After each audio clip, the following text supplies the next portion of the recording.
Let's debate.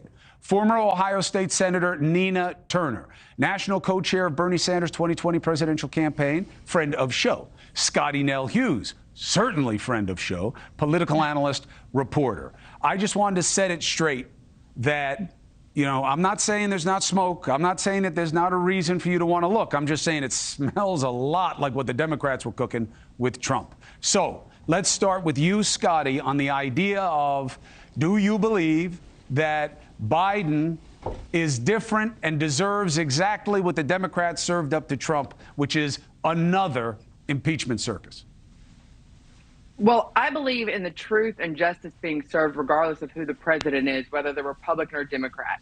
And so if there is wrong being done, whether it's by Trump or by Biden or their children, it deserves to be investigated, and investigated with the blinders of justice until we know the truth of it. Unfortunately, that's what I don't think we're getting in this situation. And I listened to your monologue. And Chris, you and I disagree on this situation because I don't think we know everything. I mean, this could end right now if Joe and his son would just release their bank records, release where the wire transfers came from. If you are innocent, just release the records. This isn't like Trump, who would not release his tax records, because you're dealing with multi businesses and people's livelihoods. You're dealing with two people. So just release your bank account, your transactions, and this would all be over. I hear you, but hold on. First of all, Joe Biden has a very high degree of disclosure he had to do every year as vice president, and now, of course, as president. So it's not like he's a private citizen like his son and hiding it. And they have money going into different accounts. The question is, why was it put there? But more importantly, did Joe Biden have anything to do with it? Now, you can say we don't know everything, and you're right, but we don't know anything that ties the former vice president, now president, to those activities.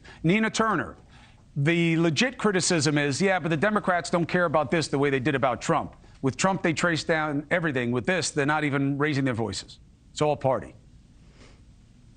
I mean, it's a game, and we know that, Chris. I mean, I like how you opened up saying people got to be aware of the game. The diehards of both sides want either side to go after the other one. What is really making the American people weary is that nobody has the same fervor to stand up for what they need and to change their material conditions. There is nothing there in what that guy had to say in any of the interviews that point to the then former vice president, now president.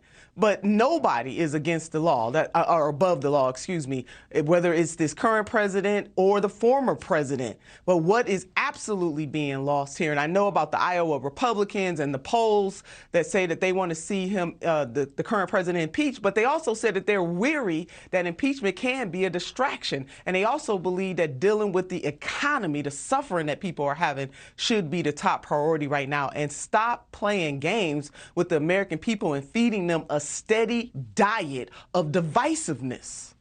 Scottie, I think that is a good argument. You hear me make it all the time about how I feel about the former president's indictments. I'm not saying they can't make a case.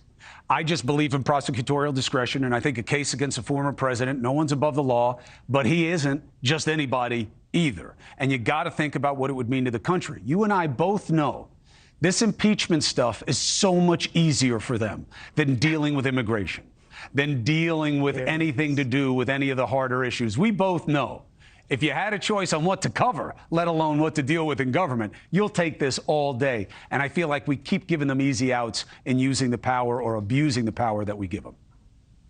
You're exactly right, Chris. And I think this is where Republicans are missing it.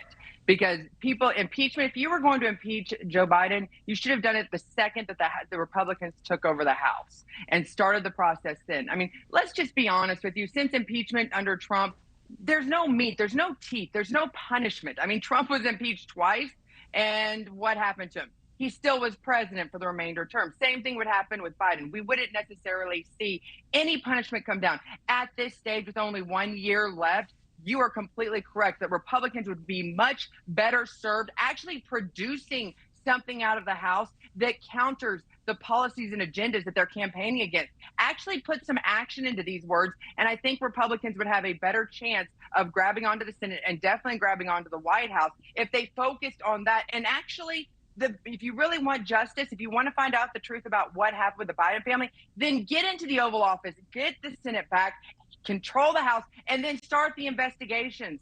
Hey, thank you for watching. Please go to newsnationnow.com, newsnationnow.com, and you can find NewsNation on your television provider. And don't forget to click the red subscribe button down below. Then you will get more of NewsNation's fact-driven coverage.